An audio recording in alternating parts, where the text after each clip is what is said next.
Sekali peristiwa, Yesus bersabda kepada para murid-Nya, "Hati-hatilah dan berjaga-jagalah, sebab kamu tidak tahu bila mana waktunya tiba." Ibaratnya, seperti seorang yang bepergian, yang meninggalkan rumahnya dan menyerahkan tanggung jawab kepada hamba-hambanya, masing-masing sesuai dengan tugasnya, dan memerintahkan supaya penunggu pintu berjaga-jaga.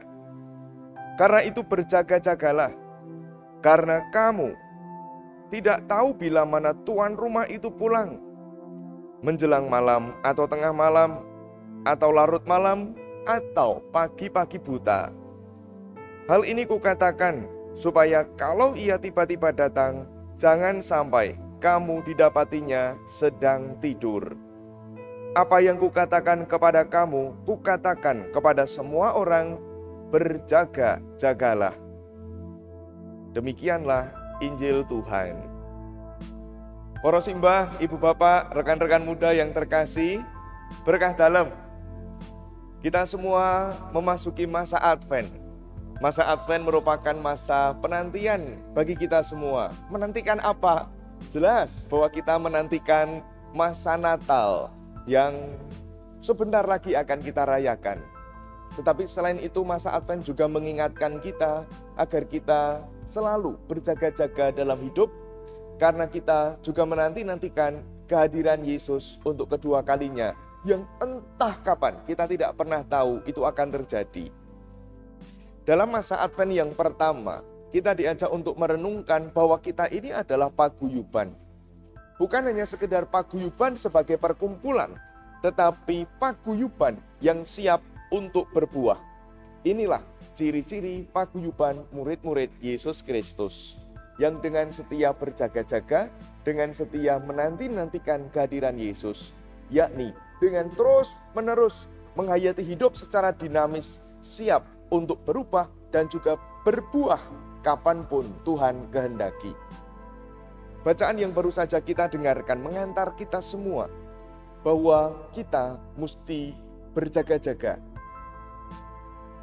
Berjaga-jaga itu bukan hanya dalam rangka, waduh nanti ada penjahat mau datang, ada sesuatu yang akan menyerang hidup kita. Tidak. Tetapi berjaga-jaga itu lebih dalam rangka menyiapkan hati kita agar kita layak dan pantas ketika kita menyambut kehadiran Tuhan nantinya. Baik itu sekali lagi dalam masa Natal yang sedang kita nantikan, ataupun juga dalam kehadiran Kristus yang kedua kalinya, yang sekali lagi kita tidak pernah tahu itu akan terjadi kapan. Maka dari itu, bagaimana caranya agar kita bisa berjaga-jaga dengan baik? Bacaan yang baru saja kita dengarkan tadi meneguhkan kita mesti berjaga-jaga dengan tetap berkarya bagi Tuhan. Kita semua diserai tanggung jawab masing-masing oleh Tuhan. Baik tanggung jawab secara profesi, saya sebagai seorang imam, Anda ada yang mungkin sebagai seorang guru, ada yang mungkin sebagai pedagang, ada yang mungkin profesinya yang lain-lain. Kita semua memiliki tanggung jawab di dalam hidup, dan itu semua diberikan oleh Tuhan pada kita untuk bisa kita lakukan dengan baik. Nantinya itu semua kita pertanggungjawabkan kepada Tuhan. Ketika Tuhan hadir, ketika Tuhan menjumpai kita semua, itu semua juga pasti akan kita pertanggungjawabkan kepada Tuhan sendiri. Maka mari kita dengan tekun, dengan setia, kita berkarya seturut dengan tugas perutusan kita masing-masing. Dengan berkarya itu pula, hidup kita menjadi berbuah. Kenapa? Karena hidup kita bukan hanya untuk diri kita sendiri, tetapi juga bisa dimanfaatkan oleh yang lain. Hidup kita bisa dirasakan berkatnya oleh yang lain. Dengan segala karya yang kita lakukan, tugas perutusan yang dengan setia kita tekuni, kita semua menjadi berkat, menjadi buah bagi yang lain. Dan selain itu, kegembiraan, kebahagiaan, dan apapun segala bentuk positif, perasaan-perasaan positif yang orang lain bisa rasakan, itulah juga buah dari tugas perutusan yang coba untuk kita tekuni bersama. Maka kita diingatkan sekali lagi bahwa kita ini adalah paguyuban yang mesti siap untuk berbuah. Ciri paguyuban adalah hidup dalam kebersamaan. Hidup bukan untuk diri sendiri, sehati, sepikir, sejiwa, dan seperasaan di dalam Tuhan.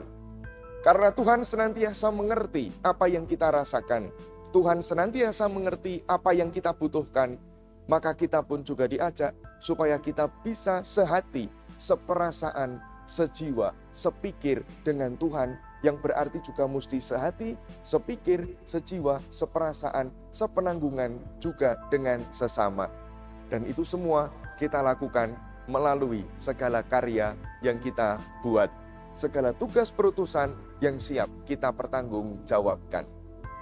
Maka mari kita usahakan terus-menerus, kita garap hidup kita sebaik mungkin agar nantinya menghasilkan buah yang berlimpah dan kita menjadi semakin pantas untuk menyambut kehadiran Tuhan, baik dalam masa Natal maupun kehadiran Tuhan untuk kedua kalinya yang kita tidak pernah tahu kapan itu akan terjadi. Semoga Tuhan senantiasa menyertai hidup kita. Amin. Berkah dalam.